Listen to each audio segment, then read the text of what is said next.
Dear student, आज हम DD संक्रमण के लिए वर्ण नियम selection rule for DD transitions के बारे में पढ़ेंगे, जो कि संक्रमण धातु संकुलों के electronic spectra of transition metal complex के चैप्टर में है। इससे पहले भी हम जो है इस चैप्टर के अंदर लेक्चर पढ़े हैं और उसमें हम जो है डीडी ट्रांजिशन और जो है और चार्ज ट्रांसफ़र के बारे में हम पहले पढ़ चुके हैं पूर्व के लेक्चर्स के।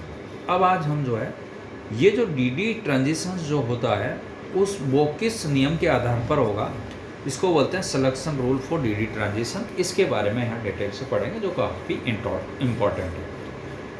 देखिए बच्चों, क्या है कि डीडी ये जो बीएससी पार्ट 3 इनऑर्गेनिक केमिस्ट्री के सिलेबस में है, और ये जो मैं यहाँ पर सिलेक्शन रूल की बात कर रहा हूँ, इस सिलेक्शन रूल में हम दो रूल पढ़ेंगे यहाँ पर।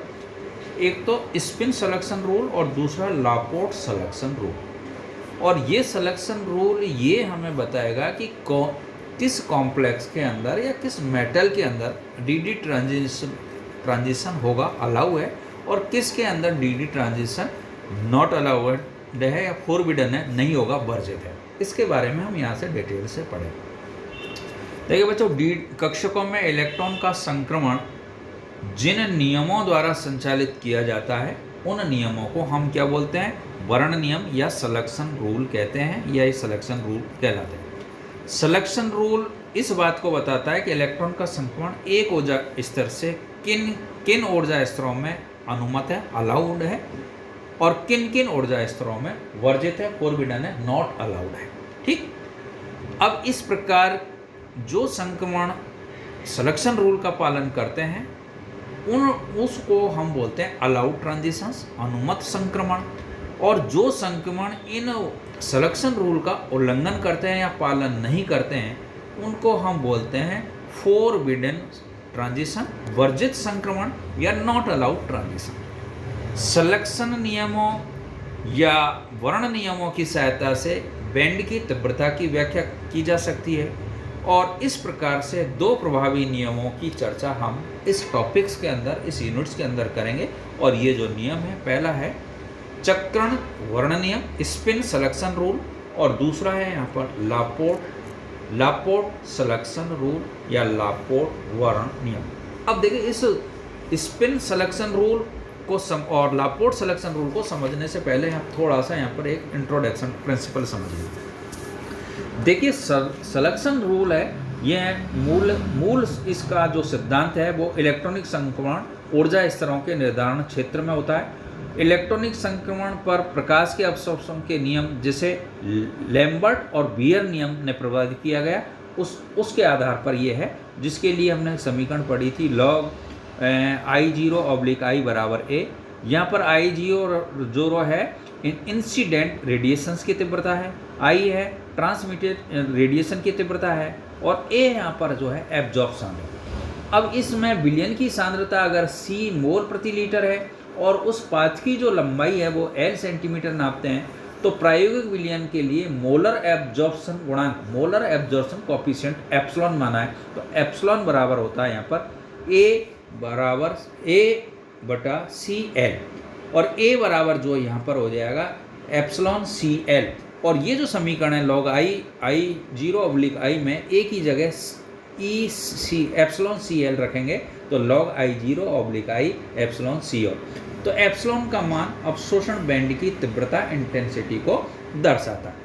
अनुमत संक्रमण से हमारा अभिप्राय यहाँ पर है, अलाउड ट्रांजिशन से हमारा अभिप्राय है कि इस प्रकार के संक्रमण के होने की प्रायिकता अधिक होती है, साथ ही यह उच्च तीव्रता वाले होते हैं। और वर्जित संक्रमण से अभिप्राय है कि ऐसे संक्रमण साधारणतः नहीं होते, और यदि होते भी है तो इनकी तीव्रता का मान, एप्सिलॉन का मान क्या है, बहुत कम होता है। दोबारा रिपीट कर रहा हूँ, अलाउड ट्रांजिशन अनुमत संक्रमण से मतलब है एप्सिलॉन जो है का मान ज़्यादा होता है, और इनकी होने की जो प्रायिकता है बहुत ज़्यादा होती है। और फोरबिडन ट्रांजिशन मतलब वर्जित संक्रमण से यहाँ पर मतलब है कि ये संक्रमण साधारणतः नहीं होते, अगर होते भी हैं तो इसमें एप्सिलॉन की जो तीव्रता है बहुत कम होती है। यही कारण है कि जो सिलेक्शन रूल द्वारा वर्जित डी संक्रमणों से प्राप्त जो अवशोषण बैंड है की तीव्रता बहुत कम होती है, और इसके विपरीत सलेक्शन नियमों द्वारा अनुमत अलाउड आवेश स्थानांतरण के बैंड जो है उच्च तीव्रता वाले होते हैं। ठीक, अब हम यहाँ पर ले लें स्पिन सलेक्शन रूल। देखिए, जिस नियम को हम निम्न प्रकार से कई प्रकार से प्रभावित कर सकते हैं। केवल वे ही इलेक्ट्रॉनिक ट्रांजिशन अलाउड है जिनमें अयुग्मित इलेक्ट्रॉन की संख्या में कोई परिवर्तन नहीं होता है, या दूसरे वर्ड्स में ये संक्रमण तभी अनुमत हो सकता है, अलाउड हो सकता है, जब परिणामी चक्रण क्वांटम संख्या में परिवर्तन या डेल एस बराबर 0, अर्थात परिणामी चक्रण क्वांटम संख्या s के मान में स्थानांतरण से पूर्व और पश्चात कोई परिवर्तन नहीं होता, या ये संक्रमण वर्जित अथवा प्रतिबंधित होते हैं जिनके लिए वे संक्रमण वर्जित या नॉट अलाउड या फॉरबिडन होते हैं, प्रतिबंधित होते हैं जिनके लिए डेल s का मान 0 नहीं होता, del s not equal to 0, या केवल उन ऊर्जा अवस्था में इलेक्ट्रॉनिक संक्रमण संभव है जिनकी बहुलता मल्टीप्लिसिटी समान हो, अर्थात भिन्न भिन्न बहुलकता वाली ऊर्जा अवस्थाओं के मध्य होने वाला इलेक्ट्रॉनिक संक्रमण वर्जित है, फोरबिडन है। किसी परमाणु अथवा आयन की बहुलकता उसमें उपस्थित अयुग्मित इलेक्ट्रॉन की संख्या पर निर्भर करती है, और उसको निकालने के लिए हम बहुलकता मल्टीपलसिटी बराबर 2s+1, या उसको दूसरा वर्ड देते हैं n+1। s यहाँ पर क्या है, परिणामी चक्रण क्वांटम संख्या है, या n यहाँ पर अयुग्मित इलेक्ट्रॉन की संख्या है। मल्टीपलिसिटी हम n+1 से हम यहाँ पर निकाल सकते हैं। तो देखिए साहब, यहाँ पर दिए हम जो है अयुग्मित इलेक्ट्रॉन की संख्या अगर 0 है तो यहाँ पर परिणामी चक्रण क्वांटम संख्या का मान 0 होगा, और बहुलता इसकी n1 होगी, n+1, तो n की जगह 0 होगा, +1 होगा तो 1 होगी, और स्पेक्ट्रम का स्प्रेड नेम मिलेगा यहाँ पर, और स्पेक्ट्रम का नाम होगा सिंगलेट एकक। अगर यहाँ पर अयुग्मित इलेक्ट्रॉन की संख्या 1 है तो इसमें परिणामी क्वांटम संख्या का मान होगा आधा, और इसकी बहुलकता होगी 2, और यहाँ पर जो स्पेक्ट्रम नेम होगा वो डबलेट होगा, दीक होगा। ठीक, अगर n का मान 2 है तो यहाँ पर परिणामी चक्रण क्वांटम संख्या का मान हो जाएगा 1 + हाफ और हाफ + हाफ 1 हो जाएगा, और बहुलकता इसकी आ जाएगी 3, और यहाँ पर जो हमारा स्पेक्ट्रम मिलेगा वो ट्रिपलेट मिलेगा। इसी प्रकार के अगर n का मान अयुग्मित इलेक्ट्रॉन की संख्या 3 है तो हाफ + हाफ + हाफ मिलकर के 3/4 हो जाएगा। यहाँ पर मैंने देखा है, यहाँ टेबल में लिखा है, ये परिणामी चक्रण क्वांटम संख्या है, और बहुलकता इसकी होगी 4, और जो हमारा स्पेक्ट्रम मिलेगा वो मिलेगा यहाँ क्वार्टेट। इसी प्रकार अगर n का मान 4 है तो यहाँ पर हाफ + हाफ + हाफ मतलब 4 हाफ हो गए, 2 हो गए यहाँ पर परिणामी कोण, और इसमें जो है हमारा n+l की जगह बहुलकता मिलेगी 5, और ये क्वांटेंट यहाँ पर पंचक जो है क्वांटेंट यहाँ पर पंचक स्पेक्ट्रम प्राप्त होगा। और अगर n का मान यहाँ पर 5 है अयुग्मित इलेक्ट्रॉन की तो 5/2, मतलब 5 हाफ जोड़ेंगे तो 5/2, और यहाँ पर बहुलकता होगी इसकी 6, तो यहाँ पर हमारा स्पेक्ट्रम मिलेगा 6 टैक। ठीक, इस प्रकार से इसके नियम के अनुसार जो अनुमत ट्रांजिशन होंगे वो होंगे सिंगलेट टू सिंगलेट, एकल से एकल, डबलेट टू डबलेट, द्विक से द्विक, ट्रिपलेट टू ट्रिपलेट आदि यहाँ पर ये होंगे अलाउड ट्रांजिशन। लेकिन निम्न जो नॉट अलाउड ट्रांजिशन है, जो वर्जित ट्रांजिशन होंगे, सिंगलेट टू ट्रिपलेट नहीं होगा, डबलेट टू क्वार्टेट नहीं होगा, और सिंगलेट टू ट्रिपलेट, ये यहाँ पर नॉट अलाउड या संक्रमण वर्जित है। तो चक्रण जो सलेक्शन रूल के अनुपत चक्रण सलेक्शन रूल, चक्रण वर्ण नियम के जो अनुमन अलाउड और फोरबिडन संक्रमणों को जो है हम यहाँ पर, ये मैंने यहाँ पर बताया, ये चित्र से भी रिप्रेजेंट कर रहे हैं। यहाँ पर दे रखा है s = 0, s = 0, डेल s = 0, तो ये अलाउड ट्रांजिशन, 2 इलेक्ट्रॉन है तो यहाँ दिखाया डायग्राम। ये s = नॉट इक्वल टू 0 यहाँ पर, तो यहाँ पर ये फोरबिडन। इस प्रकार से ये इस स्पिन सलेक्शन रूल में अलाउड और नॉट अलाउड ट्रांजिशन यहाँ पर दिखाया गया है। अब क्या है कि इसमें ब्रेकडाउन और इसमें कुछ व्यंजन है, मतलब उसमें कुछ कमियां हैं। इसको यहाँ पर इसने दिखाया कि इसमें कुछ रिलैक्सेशन भी दिए कि देखिए चक्रण जो स्पिन सलेक्शन नियम में कड़ाई से अनुपालन नहीं होती है, और क्योंकि ऐसी क्रियाविधि है जिसके नियम में रिलैक्सेशन आ जाती है। यहाँ पर स्पिनेशन कॉम्प्लेक्स को भी यहाँ पर इसका भी जिक्र किया है ना। तो ये इसमें कुछ जो है ब्रेकडाउन्स है। अब हम दूसरा यहाँ पर लेते हैं। दूसरा जो है हमारा लापोर्ट सिलेक्शन रूल। इस लापोर्ट सिलेक्शन रूल में इस नियम को समझने से पहले हम यहाँ पर दो चीज़ यहाँ पर जान लें। देखिए दो वर्ड यहाँ पर यूज किए हैं, जीरेड और अनजीरेड, सम और विषम। सम और विषम से यहाँ पर तात्पर्य जो है, जीरेड कक्षक उनको कहते हैं जिनके परमाणु दो प्रकार के कक्षक यहाँ पर लिए, जीरेड और अनजीरेड। सम जीरेड कक्षक उनको कहते हैं जिनमें परमाणु के नाभिक के विपरीत दिशा में समान दूरी पर जाने पर कक्षकों में कोणीय तरंग फलन एंगुलर वेव फंक्शन के चिन्ह समान प्लस प्लस और माइनस माइनस रहते हैं, जैसे एस और डी। ये जो है यहाँ पर जीरेड कक्षक है। जैसे एस में प्लस प्लस प्लस, उसके सामने प्लस प्लस। यहाँ पर डी के अंदर दो डबल होते हैं, प्लस के सामने प्लस, माइनस के सामने माइनस। तो ये दोनों जो कक्षक है ये है हमारी जीरेड। ठीक है, ठीक। अब यहाँ पर पी जो कक्षक है, पी कक्षक है, एक डबल में पॉजिटिव साइन है, दूसरा क्या है नेगेटिव। तो इस कक्षक को हम क्या बोलते हैं, अनजीरेड कक्षक कहते हैं इसको। ये दोनों नाभिक के विपरीत दिशा में समान दूरी पर कक्षकों के तरंग फलनों के जो चिन्ह है असमान है, प्लस और माइनस है। तो दो चीज यहाँ पर समझ लें।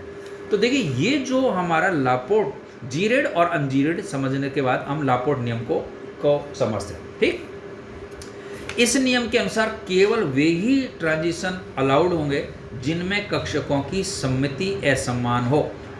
कहने अनुमत ट्रांजिशन सम से विषम, जी से यू, मतलब जीरेड कक्षक से कहाँ जाएगा वो अनजीरेड की ओर, या अनजीरेड से कहाँ जाएगा जीरेड की ओर। ये जो ट्रांजिशन है ये तो होंगे यहाँ पर इस लापोर्ट नियम के अनुसार ये ट्रांजिशंस क्या होंगे, ये ट्रांजिशन अलाउड होंगे, अनुमत होंगे मतलब। और कौन से ट्रांजिशन लापोर्ट सिलेक्शन रूल से नॉट अलाउड होंगे, देखिए सम से सम, जीरेड टू जीरेड से, या अनजीरेड टू अनजीरेड से, ये ट्रांजिशन यहाँ पर नॉट अलाउड है। कहने का मतलब gerade to ungerade, gerade to gerade और अनजीरेड टू अनजीरेड। तो जीरेड टू जीरेड तो ये अलाउड है, और gerade to gerade, gerade to ungerade that is the allowed transitions है according Laporte selection rule. Gerade to gerade same में, या ungerade to ungerade ये नॉट अलाउड है, यहाँ पर दिखाया गया।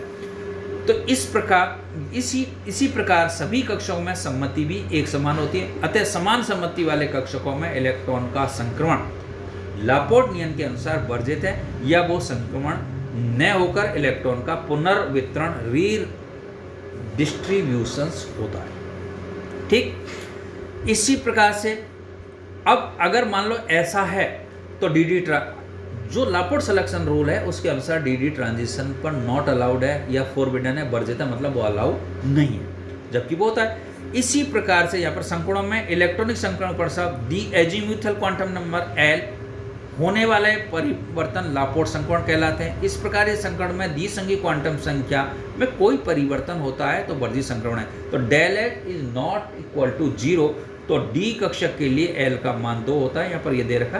तो ये इस तरीके से, तो डी ट्रांजिशन के लिए एल का मान 0 है, डी संक्रमण वर्जित है, और डेल एल प्लस माइनस वाला लापोर्ट संक्रमण जो है कहलाते हैं। इस प्रकार प्रमुख रूप से जो अनुमत ट्रांजिशन है वो एस से एस कक्षक से पी में होगा, पी से किस में होगा, डी में। लेकिन जो नॉट अलाउड ट्रांजिशन है इसके अनुसार एस कक्षक से एस में, पी कक्षक से पी में, डी कक्षक से डी में, या एस कक्षक से डी में, ये जो ट्रांजिशन है वो लापोर्ट सिलेक्शन रूल्स के अनुसार नहीं होते हैं, या ये फोरबिडन है या नॉन अलाउड है। ठीक है, अब ये सब चीजें डीडी ट्रांजिशन इसके अनुसार कुल मिला के नहीं होता जो हम पढ़ते आ रहे हैं। अब इसमें ब्रेकडाउन और लापोर्ट सिलेक्शन रूल, इस लापोर्ट सिलेक्शन रूल के अंदर क्या ब्रेकडाउन्स है इसके अंदर हो जाए। देखिए अष्टफल की संक्रमण डीडी संक्रमण वर्जित होते हुए भी पाए जाते हैं। तो इसका मुख्य कारण इसने बहुत सारे कारण बताए। उसने कहा भाई अष्टफल की संकुलों में असम्मित कंपनों से या संकुल की सम्मति केंद्रों से जो है ये विचलन हो जाता है और जिससे लापोर्ट वर्जित संक्रमण अनुमत हो जाते हैं। इसने ये इस तरीके के क्लू दिए, जैसे इसमें कोबाल्ट का कॉपर है, इसमें ये अलाउड मान लिया।